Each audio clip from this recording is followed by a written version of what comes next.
시의, 이그와 시의 둘 다 한자가 시험에 잘 나옵니다. 거기 나오는 위험과 두려움, 그 다음에 시기와 의심, 그죠? 거기 나오는 뭐 있죠? 거기 이그와 시의, 특히 거기 나오는 이 뭐죠? 말 그대로 미와의 시자예요, 그죠? 그래서 이 글자를 청이라고 읽지 마시기 바랍니다. 갈수록 농욱해야 그 결과로 동양 전국이 공도 동망이야. 함께 넘어지고 함께 망하는 거죠. 공도 동망의 비운을 불러들일 것이 명하니 금일 오인의 조선 독립은 조선인으로 하여금 정당한 상영을 수케하는 동시에 이때 숫자 밑줄, 그죠? 자, 이룰 숫자죠. 이룰 숫자입니다. 그죠? 한자를 자세히 봐주시면 말입니다. 여기 나오기를 이렇게 해서 이렇게 쓰여 있어요. 그죠? 이렇게 쓰여 있다. 이런 이야기입니다. 만약에 이것이 말입니다. 만약에 여기 나오는 이 글자가 만약에 이렇게 쓰여 있다면 이건 뭐가 되죠? 이건 물이 대자가 됩니다. 이거 없으면이, 그죠? 자, 주의하십시오. 여기 나오는 이 글자가 말입니다. 잘못했다. 여기 나오는 이 글자가 만약에 이렇게 써 있으면 뭐가 되죠? 쫓을 축자가 됩니다. 대통령을 축출한다 그러죠? 그렇죠? 그렇게 봐주십시오. 이를 숫자 주의하십시오. 다음, 동시에 일본으로 하여금 사로로서 동그라미. 이때 로선 유래격입니다. 원래 로선 자격격이지만은 여기선 유래격으로 쓰였다 이런 이야기입니다. 사악한 길에서, 즉 뭐죠? 제국주의 강권주의라는 사악한 길에서 이런 뜻입니다. 그죠? 로서 출하여 동해에 지지한 중책을 정케하는 것이며 진을 하여금 목매도 매하지 못하는 불안 공포로서 이때로서도 유래격이에요. 공포에서 탈출하게 하는 것이며 또 동양 평화로서 중요한 일부를 삼는 세계 평화, 인류 평화에 필요한 계단이 되게 하는 것이라 그랬네요. 그러므로 여러분들이 가만히 보고 있으면 말입니다. 가만히 보고 있으면 여기 나오는 인과적 전개라고 했습니다만 당연히 원인과 결과지만은 여러분 보시는 거 뭐죠? 점층적 전개를 함께 하고 있으며 여러분 여신 뭘 쓰고 있지? 조선 독립의 의에 대해서 쓰고 있다 이런 이야기입니다. 조선 독립의 의에 대해서 쓰고 있다 이런 이야기야. 그치? 한 번 더 읽도록 하겠습니다. 또 이 천만의 한 분 주권의 민을 위력으로서 구속하면은 다만 동양의 영구한 평화를 보장하는 소위가 아닐 뿐 아니라 차로 인하여 이것 때문에 보시면 인과관계죠. 이 때문에 동양의 안위의 주축인 상황만 지나는 일본에 대한 이구와 시의를 갈수록 넣게 하여 그 결과, 또 원인과 결과죠. 그 결과 동양 전국이 공도 동망의 비운을 불러들일 것이 명하니 금일 오인의 조선 독립은 조선인은 이렇게 하고 일본인은 이렇게 하고 뭐죠? 중국인은 이렇게 하니까 뭐죠? 점층이죠. 그렇죠? 그리고 그것이 동양 평화 또 세계 평화에 이바지하게 되니까 결국은 점층이다 이런 얘기입니다. 그러므로 이건 보기에 따라서 인과적 구성 또는 점층적 구성이라고 볼 수 있다 이런 이야기야. 다음 이어서 다섯 번째 이번엔 문제 해결식 구성입니다. 한번 읽어보겠습니다. 세계 경제는 앞서 본 것처럼 전례 없는 변화적인 성형들을 치고 있다. 한편으로 지역주의 경향이 대두되면서 영내 국가들이 다른 나라들의 배타적으로 울타리를 둘러친가 하면 다른 한편으로는 우루과이 라운드에서 보이듯이 각국 간의 치열한 이해다툼이 타작한 협상을 틀로 전하는 움직임이 나타나고 있다. 한국도 이러한 세계 경제의 성들 속에 놓여 있다. 그렇다면 한국 경제 이러한 상황에서 살아남기 위한 이것은 어떻게 해야 할까? 그러면 한국 경제가 이러한 상황에서 하나님께서 어떻게 해야 할까? 이 부분 있죠. 이 부분이 지금 뭐 여기까지 그 윗부분. 그러면 앞에까지. 여기까지 뭐야? 현황의 제시제. 그렇죠? 그 다음에 뭐죠? 논제의 제시죠. 현황의 제시와 논제의 제시가 나왔다. 이런 이야기입니다. 다음 이어서. 그 다음에 세 가지 해결책이 나옵니다. 첫째, 한국 경제가 당당하게 세계적으로 활로를 자랑하려면 우선 자체적으로 상당수의 기술 개발을 일으켜야 한다. 자, 이게 첫 번째죠. 또 다른 나라와 한국 경제를 무시할 수 없는 협력 파트너로서 인정하도록 한국 경제가 자립적 조건을 갖추어야 한다. 둘째, 한국 경제가 기술 개발을 이룩하고 자립적 조건을 확보하기 위해서는 산업 간 균형이 하루빨리 회복되고 중소기업이 산업의 각 분야에서 자체 기반을 구축해야 한다. 또 중소기업에 대한 횡포를 일삼고 독점에 안주하고 지하경제의 온상이 된 재벌경제를 개혁해야 한다. 이게 두 번째죠. 셋째, 아울러 노동자, 농민, 자영업자, 건전한 중소기업인들이 정당한 대접을 받고 이들이 한국 경제에서 주인된 이치로 서야 한다. 그리고 이를 보장하기 위한 제도 개혁이 그 경제 각 부문에서 시급히 이루어져야 함은 두말할 필요가 없다. 만약 이러한 노력이 사용되지 않다면 한국 경제는 세계 경제의 주변적 위치에서 영원히 벗어나지 못할 것이다. 그랬네. 해결책이 1, 2, 3으로 나왔죠. 그쵸? 현황을 제시하고 논제를 제시하고 그 다음에 그 해결책이 나왔다. 이런 이야기입니다. 다음, 이어서 그 다음에 나오는 두괄식, 미괄식, 양괄식 이런 것들은 말씀을 안 드려도 될 것 같다. 이런 것들은 말씀을 안 드려도 될 것 같아. 그래서 말씀을 안 드리겠습니다. 자, 325쪽의 맨 하단에 글의 종류에서 설명문 또는 뭡니까? 여러분들 잘 아시는 논설문 모르신 분 없죠? 설명 논설문 없기 때문에 그냥 넘어갑니다. 자, 이어서 거기 나오는 어디죠? 326쪽에 060 국가직 구급 문제 보십니다. 자, 거기 보시면은 설명문이냐 논설문이냐를 가지고 이야기하는 거 아니겠습니까? 그죠? 자, 그랬을 때 다 띵겨불고 1번, 2번, 3번, 4번 보니까 3번만 땡이구만. 그죠? 농거라고 하는 건 뭐가 나와야 되지? 명제가 나와야 되죠. 명제가 나와야 돼. 그러면 명제와 농거 어디에 나오죠? 본론에 나오죠.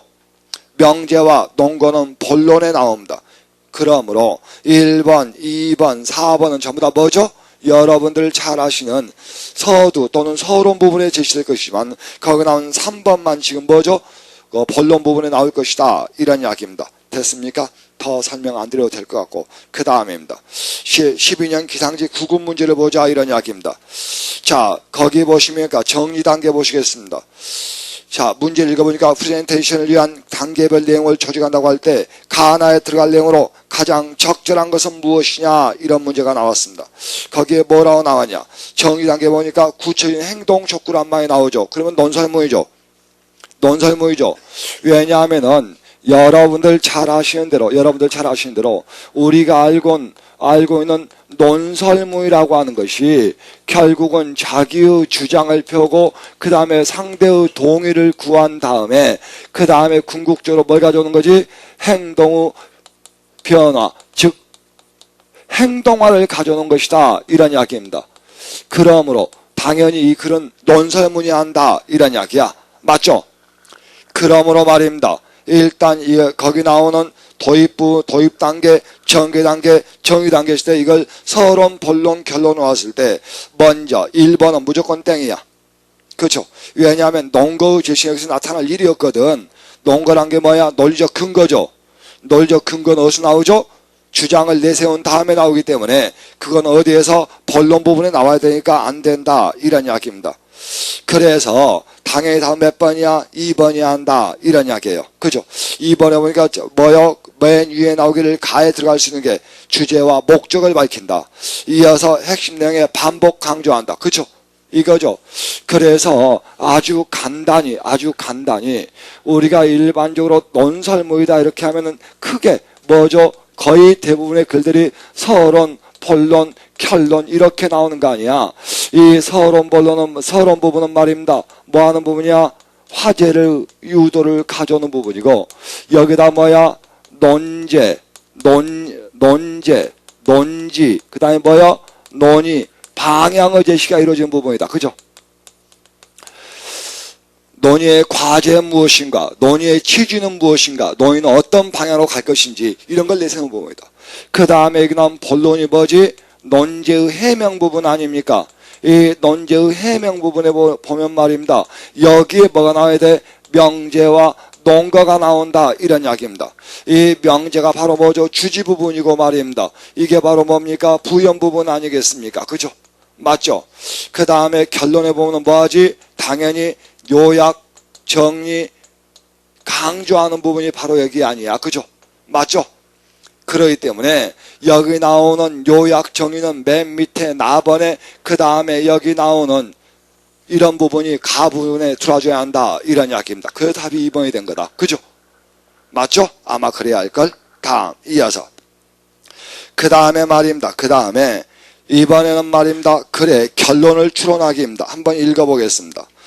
자, 05년 상관이 구급 문제에 와 있어요. 오늘날 정보통신의 중심에 놓이는 인터넷에는 수천만 명에서 수억 명에 이르는 사용자들이 매일 서로 다른 정보에 접속하지만 이들 가운데 대부분은 주요한 국제정보통신망을 사용하고 있으며 적은 수의 정보 서비스에 가입되어 있다고 한다.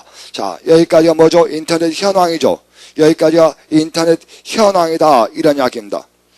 그 다음 예시가 나오네요. 대표적인 예로 MSN을 운영하는 마이크로소프트사는 CNN과 정보를 독점적으로 공유하고 독점적 동그라미 미디어 대국의 구축을 목표로 기업 간의 통합에 앞장선다. 이들이 제공하는 상업광으로부터 자유로운 정보 사용자는 없으며 이들이 제공하는 뉴스 사실성 동그라미 공정성 동그라미 검증할 수 있는 정보 사용자 역시 극히 드물다, 이런 이야기입니다. 그러니까 여기서 문제로 제기하는 게 세 가지죠. 첫 번째 뭡니까? 거기 나오는 너무 독점적이다. 그렇죠. 그 다음에 두 번째 뭐요? 사실성이나 공정성이 위배될 수 있다는 이야기입니다. 거대한 자본이 개입되면 정보가 왜곡될 수 있다, 이런 이야기예요. 그렇죠. 그렇죠. 그래서 말입니다. 거기 나오는 사실성과 공정성의 문제는 맨 밑에 보세요. 4번 보세요. 정보의 질의 문제입니다. 사실성과 공정성은 질의 문제다, 이런 이야기입니다. 그 다음에 다양한 정보통신회사가 있는 게 아니라 한두 개의 독점적 회사들이 그걸 하다 보니까 소통 방식이 너무 일방적이야. 그죠? 일방적이야. 독점하다 보니까 쌍방향이 아니라는 이야기입니다. 그죠? 그러므로 다음 몇 번이야 돼? 4번이야 돼. 그죠? 자, 이어서 그 다음 넘어갑니다. 그 다음에 나오는 13년 국가적 국어문제는 앞에 있는 문제와 중복돼 버렸어요. 그러니까 2번 들어간다는 것. 13년 기상지 구급 문제에 와 있습니다. 다음 글에 상한 글쓰기의 전략을 묻고 있습니다. 한번 읽어보겠습니다. 최근 디지털 카메라를 사용하는 사람들이 모인 어느 인터넷 동호회가 사람들의 주목을 끌기 시작했다. 이들은 다양한 합성이 가능한 디지털 사진의 장점과 기발한 상상력과 그들만의 소통 언어들을 이용하여 새로운 인터넷 문화를 주도하고 있다. 이처럼 온라인 공동체에서 활동하며 인터넷 문화의 새로운 주체로 떠오르는 사람들을 디지털 부족이라고 한다. 자, 여기까지 뭐죠? 디지털 부족의 등장이죠. 다음, 이어서 디지털 부족은 한 곳에 고정되어 살아가는 정착민보다는 여기저기 떠돌아가는 유목민과 그 성격이 비슷하다. 디지털 부족은 예측 가능한 정보의 흐름을 맹목적으로 따르기보다는 자신들이 원하는 곳으로 자유롭게 흘러간다. 또 우발적이고 열정적인 행동으로 새롭고 기발한 정보와 문화를 지속적으로 생산한다. 예를 들어 그랬네요. 여러분이 가만히 보고 있으면 말입니다. 먼저 첫 번째 문단은 뭐죠? 개념의 제시죠. 개념의 제시다, 이런 이야기입니다. 됐습니까? 두 번째는 뭐죠? 일종의 비유죠. 유목민과 디지털 부족의 공통된 속성을 뽑아내고 있으므로 이건 비유되고 있다, 이런 이야기입니다. 됐습니까? 이어 세 번째는 예시죠. 세 번째는 예시다, 이런 이야기입니다. 그랬을 때 먼저 1번 유사한 속성을 가진 대상에 빗대어 설명하고 있다. 두 번째 문단에 대한 설명이죠. 그렇죠? 다음 이어 3번 개념을 명확히 규정함으로써 논의 대상을 분명히 하고 있다. 이건 어디에 있죠? 거기 나온 거기 나온 첫 번째 문단에 있습니다. 이어서 구체적인 사례는 세 번째 문단에 있죠. 그러나 2번 대상의 지닌 속성을 다른 대상과 대조란 뭐죠? 차이점의 제시죠. 그런데 차이점의 제시는 없었네. 그러므로 답은 몇 번? 2번이야 한다, 이런 이야기입니다. 다음 거기 나온 3번은 뭔 말인지 모르고 한번 읽어보겠습니다. 자, 휴리스틱은 문제를 해결해 가거나 불확실한 사항에 대해 판단을 내릴 필요가 있지만 명확한 실마리가 없을 경우에 사용하는 편의적 발견적인 방법이다. 정의죠. 휴리스틱의 정의를 내리고 있습니다. 휴리스틱은 여기까지 뭐야? 피정의항이죠. 그렇죠? 그 다음에 사용하는 여기까지 뭐죠? 종차죠. 그 다음에 마지막 거기 나오는 편의적 발견적인 방법이다. 이건 바로 뭐죠? 우리가 알고 있는 종차 정의항이죠. 여러분 자신은 유개념이다, 이런 이야기입니다. 그렇죠?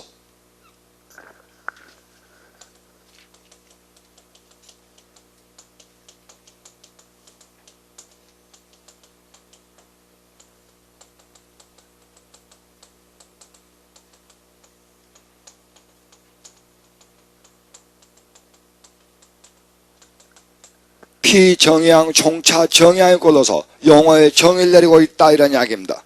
우리말로는 쉬운 방법, 간편법, 발견법, 어림셈 또는 지름길 등으로 표현할 수 있다.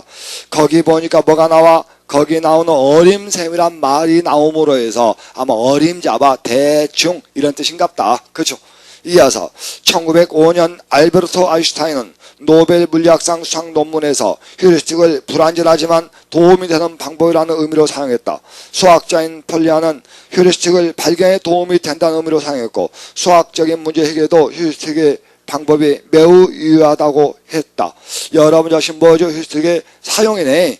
사용에 대해서 이야기하고 있네. 휴리스틱에 반대된 것이 알고리즘이다. 알고리즘은 일정한 수로 풀어가면서 정확한 해답을 얻을 수 있는 방법이다. 삼각형의 면적을 구하는 공식 알고리즘이 그 좋은 예이다 그랬네요. 그런데 그 다음이야.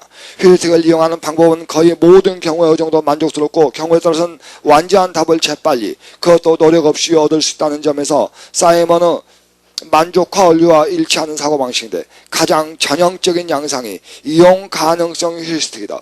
이용 가능성이란 어떤 사상에 출현할 빈도나 확률을 판단할 때 그 사상과 관련해서 쉽게 알 수 있는 사례를 생각해내고 그걸 기초로 판단을 뜻한다. 자, 뭘 보여주고 있습니까? 일단 뭐죠? 장점이에요. 장점입니다. 다시 휴리스틱을 이용하면 어쩐다고? 대체로 거의 만족스러운 답을 고를 수 있다는 점입니다. 그러나 휴리스틱은 완전한 답이 아니므로 때론 터무니없는 실수를 자아내는 원인이 되기도 한다. 불확실한 의사결정을 이론화하기 위해서는 확률이 필요하기 때문에 사람들이 확률을 어떻게 다루는지가 중요하다. 확률은 이를테면 어떤 사람이 선거에 당선될지, 경기가 좋아질지, 시합에서 어느 편이 우승할지 따위를 전망케 할 때 이용한다. 대개 그러한 확률은 어떤 근거를 기초로 객관적인 판단을 내기도 하지만 대부분은 직감적으로 판단을 내게 된다. 그런데 직감적인 판단에 오는 주관적인 확률은 과연 정확한 것일까? 지금 뭐 휴리스틱의 가장 커다란 문제점이 뭐야? 정확성의 결여네. 그렇죠? 단점이죠. 가다먼과 트버스키는 1년의 연구를 통해 인간이 확률이나 빈도를 판단할 때 몇 가지 휴리스틱을 이용하지만 그에 따라 얻어지는 판단은 객관적이며 올바른 평가와 상당한 차이가 있다는 의미로 종종 바이어스가 동반되는 것을 확인했다. 거기 나온 뭐죠? 그러니까 오차네. 그죠? 여기서 문맥상 바이어스는 오차로 보입니다. 그죠? 즉, 뭘 보여주고 있어? 휴리스틱의 한계를 보여주고 있죠. 이용 가능성 휴리스틱이 일으키는 바이어스 가운데 하나가 사후 판단 바이어스다. 우리는 어떤 일이 벌어진 뒤에 그렇게 될 줄 알았어. 그렇게 될 거라고 처음부터 알고 있었어와 같은 말을 자주 한다. 이렇게 결과를 알고 나서 마치 사전에 그것을 얘기하고 있었던 것처럼 생각하는 바이어스를 사후 판단 바이어스라고 한다. 그런데 우리가 흔히 하는 말이네. 자, 휴리스틱은 무엇인가? 휴리스틱은 어떠한 장점과 어떠한 단점이 있으며 어떠한 한계를 가지고 있는가? 하나의 대상을 가지고 쪼개고 있죠. 뭐죠? 분석입니다. 분석이다. 이런 이야기입니다. 그러므로 당연히 뭐가 나와야 돼? 답은 1번이 나와야 돼요. 그렇죠? 분석 대상과 관련된 개념들을 연쇄로 제시하여 정보 확대를 꾀하고 있다. 이런 이야기입니다. 그렇죠? 다 이어서 그 다음에 보면은 말입니다. 4번은 쉬운 문제죠. 거기 나오는 1번 표제, 부제, 전문, 본문 해설, 기사모이죠. 그죠? 기사모이다. 이런 이야기입니다. 그냥 한번 써보겠습니다.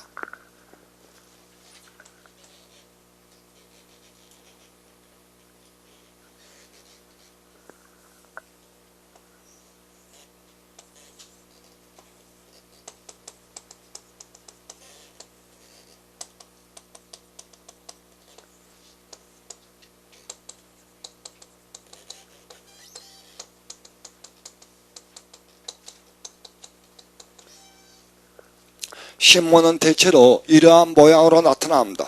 우리가 표지라고 하는 것은 우리가 알고 있는 큰 제목 아닙니까? 그죠? 그러므로 뭐가 있지?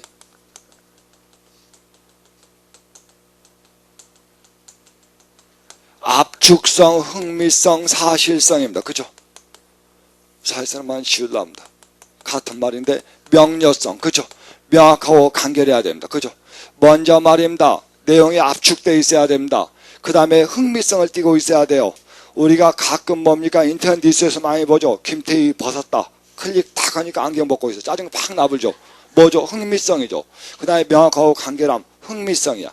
그래서 여기는 흥미성, 명료성, 압축성을 띄고 있어야 돼. 이것에 대해서 주의하셔야 한대. 여기 나오는 이것은 소제목입니다. 소제목인데 소제목은 뭐야? 부연이 아니라 부언입니다. 이번엔 덧붙이는 말이다 이런 이야기입니다. 그렇죠? 그래서 여러분 자신 뭐죠?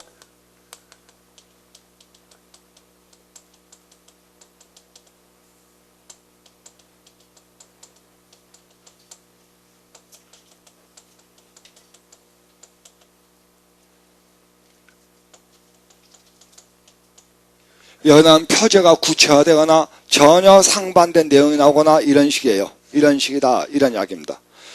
이때 여기가 우리가 흔히 이야기하는 뭐죠? 일반적 진술입니다. 이 일반적 진술은 말입니다. 뭐죠? 누가 언제 어디서 무엇을 어떻게 했다는 육하원칙에서 나타난다 이런 이야기입니다. 다음 여기 부연입니다. 부연이 말입니다. 뭐 되는 부분이지? 구체적 진술되는 부분이야. 그러므로 여기는 뭐죠? 거의 대부분 상술됩니다. 그죠? 이렇게 나오는 부분이야. 그 다음 여기입니다. 여기에 뭐가 등장하냐? 여러분 자신은 해서히 등장합니다. 이어서 뭐가 등장하죠? 사서히 등장합니다. 한 번 더 쓰려합니다. 칼럼이 등장합니다. 여기에 뭐가 등장하죠? 사서히 등장한다 이런 얘기입니다. 신문 아마 이런 걸로 돼 있을걸. 그죠? 그랬을 때 해설은 여러분 자신은 설명문입니다. 그죠? 이어서 설명문이야. 이 칼럼은 시사수필이죠. 맞죠? 이건 뭐죠?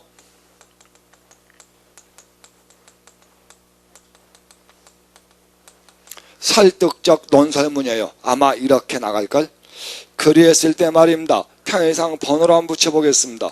1번, 2번, 3번, 4번, 5번, 6번, 7번 이런 식으로 붙였다. 이런 이야기입니다.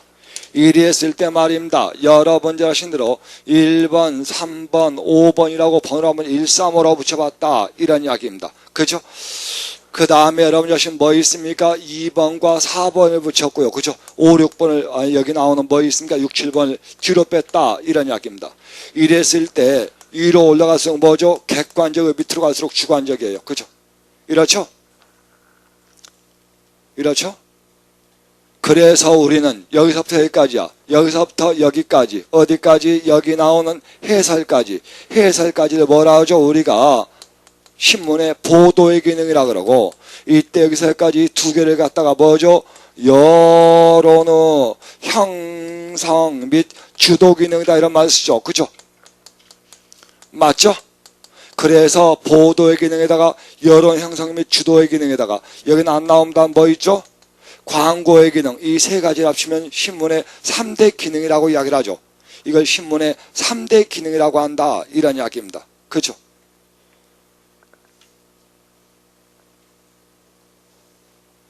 내일은 말입니다.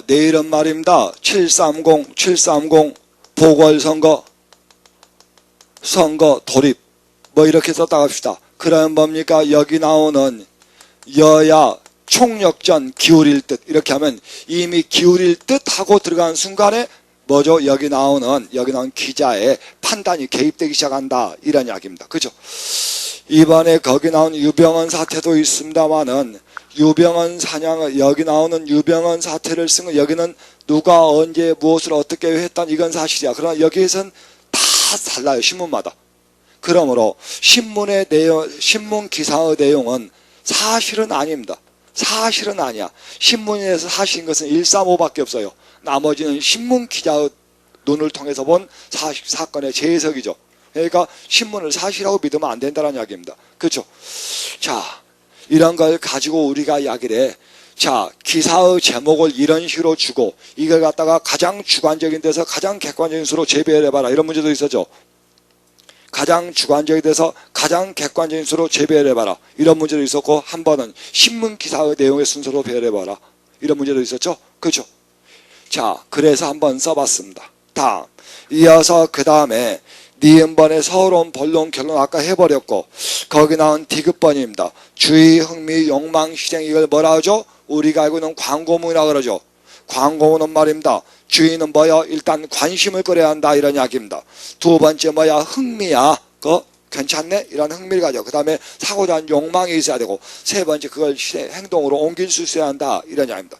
그래서 주의, 흥미, 욕망, 실행을 뭐라 하죠? 우리가 광고문이라 그러고, 그 다음에 마지막으로 머릿말, 본문, 맺은말은 당연히 설명문이죠. 그죠? 더 설명을 안 드려도 되겠다. 그죠? 다음, 이어서 이번엔 문장 간의 관계를 파악하다. 이번엔 문장 간의 관계를 파악하기다. 이런 이야기입니다.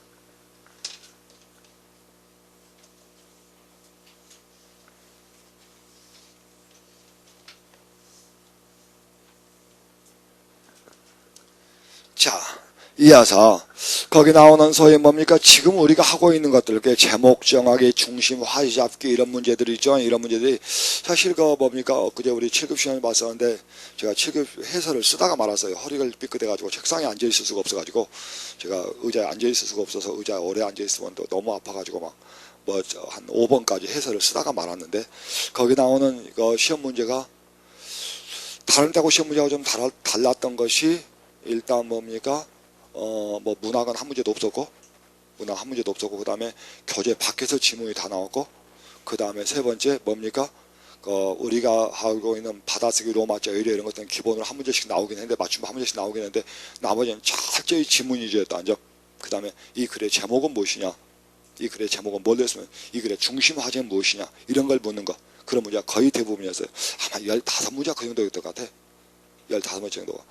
얼른 문제를 쭉 훑어만 보고 1번부터 5번까지 제가 해설을 써놓고 그 다음에 허리가 삐끗하는 바람에 그 다음부터 지금 작업을 못했습니다. 아마 2, 3일 지나서 허리가 좀 괜찮아져. 제가 의자에 앉질 않습니다. 요즘에 앉으면 일어서기 힘드니까. 근데 우리는 역시 뭡니까? 7급 시험장에 가서 학생들에게 노트 한 권씩 나와주라 해서 거기를 갔는데 뭡니까? 노트 한 권 나와서 허리를 삐끗했어요. 허리를 삐끗는데 우리는 역시 귀하게 커가지고 그런 걸 못해. 우리는 그런 걸 못해. 아마 그래서 그런 것 같아. 그래서 그냥 그때는 좀 괜찮은데 오후 되니까 너무 아프더라고요. 그래서 토요일, 일요일 날은 병원에 갈 수도 없고 그래서 참았는데 어제는 제가 좀 다른 일이 좀 있어가지고 저녁에 운전을 좀 오래 했어요. 그때 더 아프더라고요. 자, 이어서 이런 식의 문제들이 거의 대부분이었어요. 자, 갑니다. 문장 안의 관계를 파악하기다. 이런 이야기입니다. 늘 말씀드립니다. 늘 말씀드리는데 첫째, 저번에도 했죠. 가장 먼저 해야지 뭐요? 문종, 글의 종류가 무엇인지 그걸 파악한다. 그 다음에 두 번째, 여러분 자신 문맥, 글의 흐름을 파악한다. 그렇죠? 그 다음에 세 번째, 여러분 자신 뭡니까?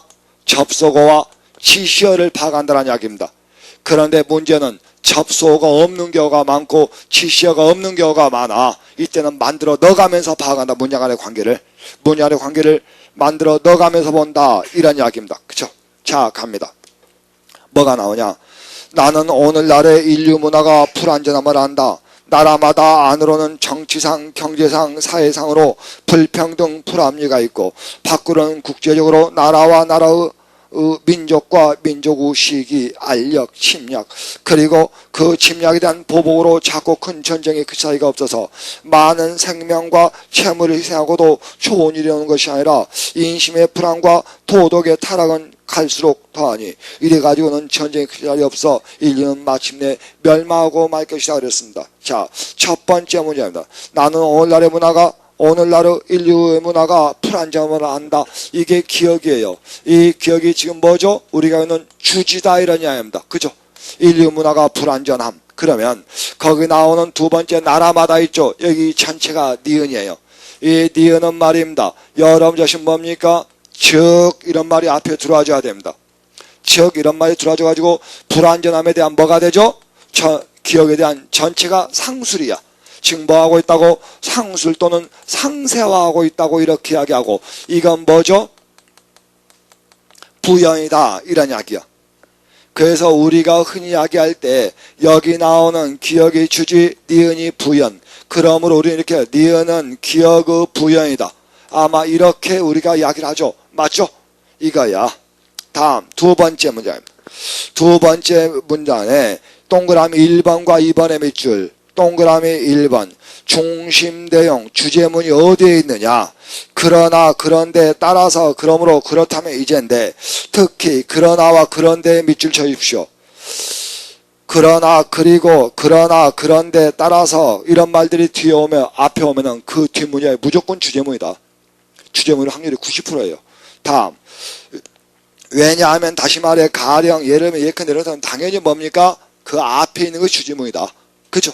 자, 가볼까요? 갑니다. 우리나라의 전통 윤리는 정의 바탕을 둔 윤리다. 즉 혈연의 정, 부부의 정, 이웃의 또는 친지의 정에 따라서 서로를 사랑하고 도와가며 살아가는 지혜가 전통 윤리의 기본이다 그랬어요. 이랬을 때 거기 나온 첫 번째 문장이 있죠. 첫 번째 문장이 당연히 주지입니다. 뭐죠? 우리나라의 전통 윤리는 정의 바탕을 둔 윤리이다 하고 니은이 나왔으니까 니은은 지우렸으니까 당연히 부연이며 뭐 되고 있어? 상술되고 있다 이런 이야기입니다. 이어서 디귿번 들어갑니다. 그런데 정이라는 것이 자기와의 관계가 가까운 사람에 대해서는 강하게 일어나고 먼 사람에 대해서는 약하게 일어나는 것이 보통이므로 정의 바탕을 둔 윤리가 명령하는 행위가 상대가 누구냐에 따라 달라질 수 있다. 디귿입니다. 거기 나온 디귿은 말입니다. 여기 나오는 뭐죠? 기역, 니은에 대한 비판이에요. 기역과 니은에 대한 비판이다라는 이야기입니다. 그렇죠? 그래서 정이라는 것이 자기와 관계가 가까운 사람에 대하여 강하게 일어나고 먼 사람에 대하여 약하게 일어나는 것이 보통이므로 정의 바탕을 둔 윤리가 명령하는 행위는 상대가 누구냐에 따라 달라질 수 있다. 따라서 그러한 점에 정의 바탕을 둔 윤리인 까닭에 우리나라 전통윤리는 자기 중립적 일면이 있다. 됐습니까? 따라서 여기가 니을이야.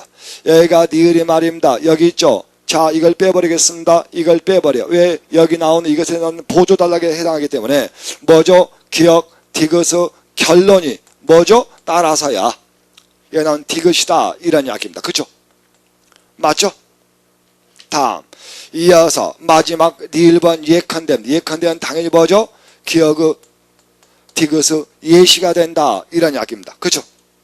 이때 여러분 보신 대로 여기는 뭐가 있지? 따라서 그러므로 이게 나와가지고 이게 바로 주제문이네. 그죠? 참 여기에 뭐가 나왔어? 그런데가 나왔죠. 이때 그런데는 말입니다. 여러분 자신 앞에 있는 말을 부분 인정을 해요. 부분 인정을 해. 부분을 인정을 하면서 뭐죠? 논제의 전환을 가져온다. 이런 이야기입니다. 맞죠? 그죠? 그래서 우리 시로 이야기한다면 이건 도입 부분이야. 화제의 도입 부분이야. 그걸 비판한 거야. 이걸 결론으로 내놓은 거다. 이런 이야기입니다. 그죠? 그래서 어차피 우리 법원직이나 국회 사무처 교행을 보지 않고 일반직을 보신 분들은 이렇게 짧은 문제를 볼 때는 다 이렇게 습관적으로 나눠보는 연습을 좀 하십시오. 접수어가 없으면 음대로 집어넣어가면서 꼭 연습을 좀 하셔야 됩니다. 그러면 나중에는 말입니다. 문장이 저절로 보여요. 한 10개만 해보시면 문장이 보이기 시작합니다. 다음. 이어서 그 다음입니다. 그 다음에 뭐가 나왔냐. 332쪽에 이번엔 뭡니까? 지시어의 문제야. 간다. 어느 민족의 어느 사상도 완전히 동일한 것이 없다는 점에서 모두가 고유하다고 할 수 있다. 한 종교나 사상이나 정시도가 다른 나라에서 도입된다 하더라도 꼭 동일한 발전점이 없다. 이런 점에서 조상으로부터 물려받은 유산이 모두 고유하다 할 수 있다요. 자, 첫 번째 문장입니다. 어느 민족의 어느 사상도 완전히 동일하다는 점에서 모두가 고유하다. 이게 바로 뭐요? 여러분 자신 주지야. 이게 주지야. 그래서 말입니다. 거기 나오는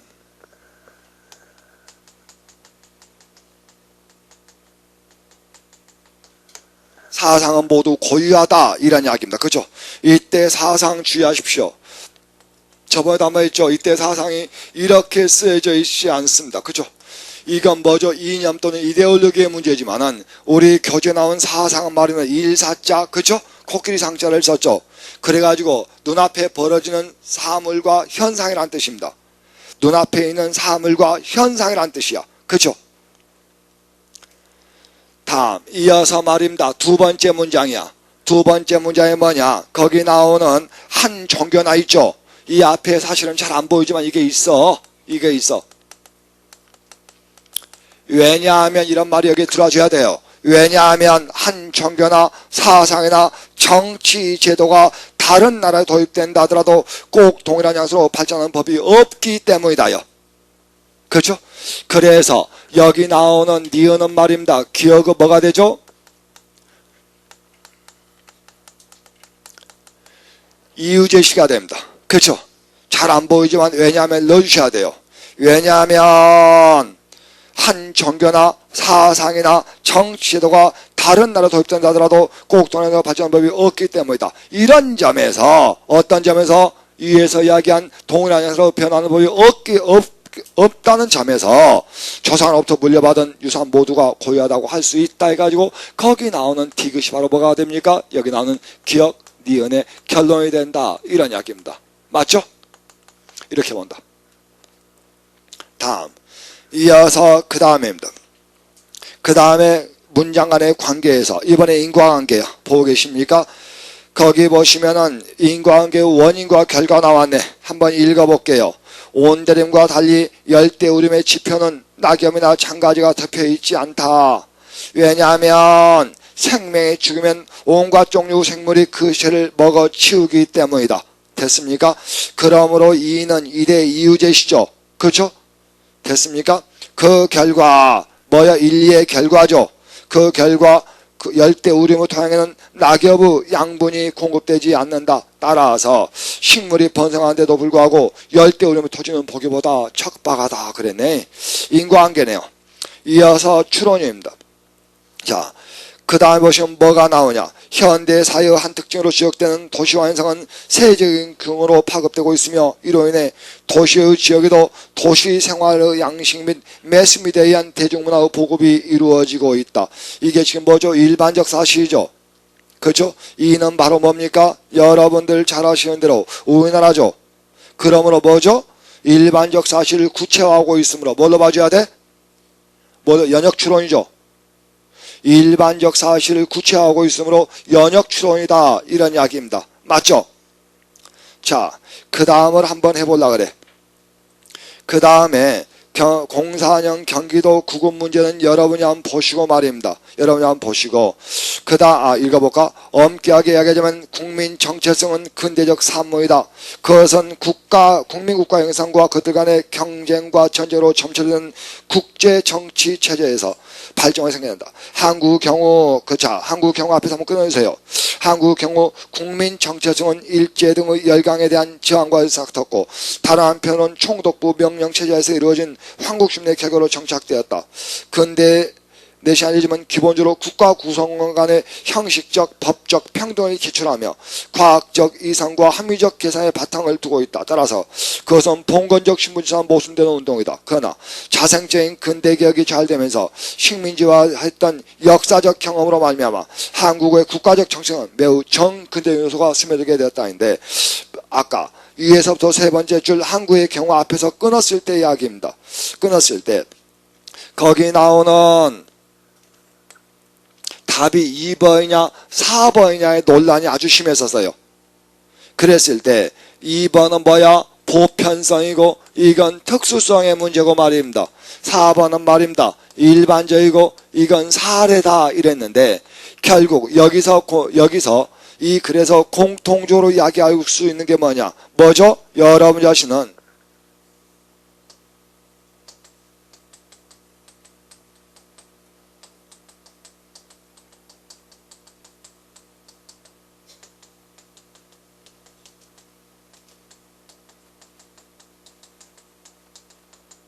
먼저 그 질문이 하고 싶었던 이야기는 이걸 겁니다. 이걸 거야. 소위 한국의 정체성에 반영된 근대적 요소란 무엇이냐? 왜 그것이 반영되었느냐? 그렇죠? 즉 식민지적 현실 때문에 이것이 반영됐다고 본다. 이런 이야기입니다. 이걸 가지고 지금 이야기를 하는 게요. 그랬을 때 우리가 보기에는 이 말이나 그 말이 그 말 같아. 이 말이나 그 말이 이 말이나 같아. 그랬을 때 실제로 시험 문제 나왔을 때 이거 2번이냐 4번이냐 답에 논란이 많았음에도 불구하고 그런 답을 2번으로 쓴 것은 이건 지금 뭘로 본 거야? 여러분 자신 일반적 진술한 말로 본 거고 이건 뭘로 본 거요? 구체적 진술한 말로 봤기 때문이야. 그렇죠? 그러나 사실은 여기 나온 4번이 없어요. 없어야 답이 명쾌해집니다. 명료해져. 만약에 4번 놔둬버리면 말입니다. 거기는 답이 모호해져요. 그래서 거기 나오는 시험 문제가 2004년 문제이긴 합니다만은 나왔을 때 그때는 시험 문제를 공개하지 않았을 때거든. 지금은 시험 문제를 공개하고 있지만은 그때는 시험 문제를 공개하지 않았을 때인데 논란이 아주 심했던 것이 바로 이거였어요. 논란이 아주 심했던 것이 바로 이거였다. 이런 이야기입니다. 다음 이어서 그 다음에 나온 게 뭐냐? 이번에는 상세와요. 먼저 그 밑에 보시면은 먼저 주지를 먼저 제시한다 이런 이야기요. 거기는 주지를 제시한 다음에 그 다음에 나오는 게 뭐냐? 여러분들 잘 아시는 뭐죠? 뭘 보여준 거야? 구체적으로 설명하는 부분이다 이런 이야기입니다. 자.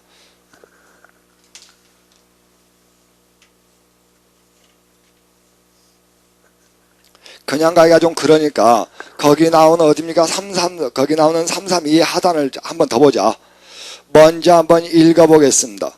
자, 경기 교육문제 한번 더 읽어볼게. 자, 간다. 뭐라고 나오냐? 엄격하게 하자면 국민적 정체성은 근대적 산물이다. 이때 국민적 정체성은 근대적 산물 밑줄 한번 쳐보십시오. 먼저 여기를 첫 번째 제가 기억이라고 합니다. 기억은 뭐죠?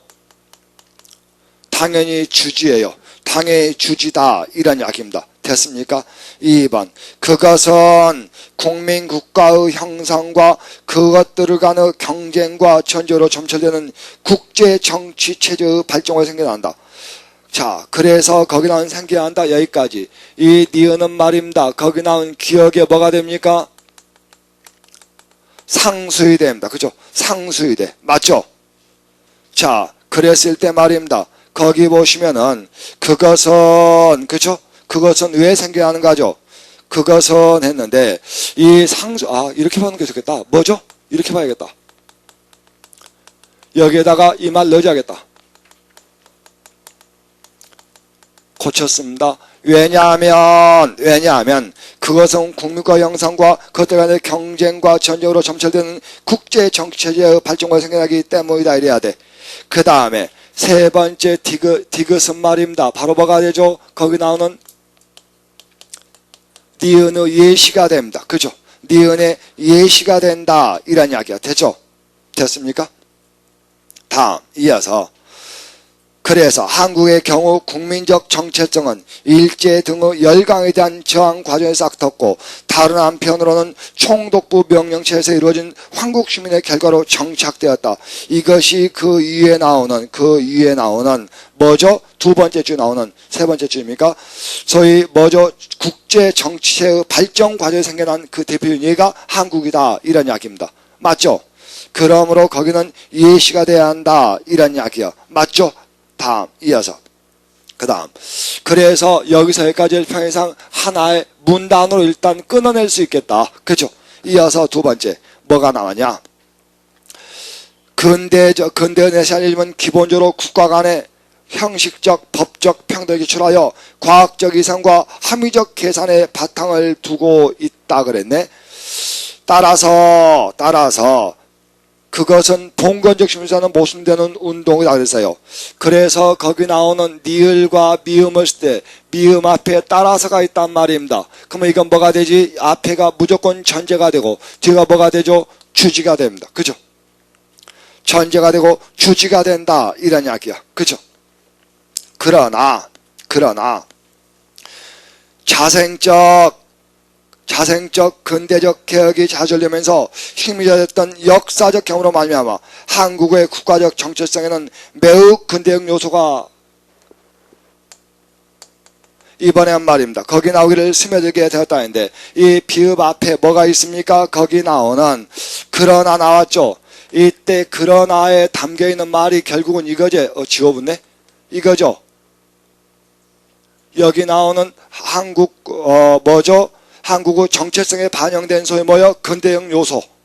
이것이 지금 여기에 나타나고 있다는 이야기입니다. 그러므로 여기서 여기까지를 두 번째 문 달아놓고 여기가 세 번째가 바로 뭐죠? 이 글 전체의 주제예요. 이 글 전체의 주지다 이런 이야기입니다. 그래서 여러분이 보시면은 여기서 여기까지는 뭐죠?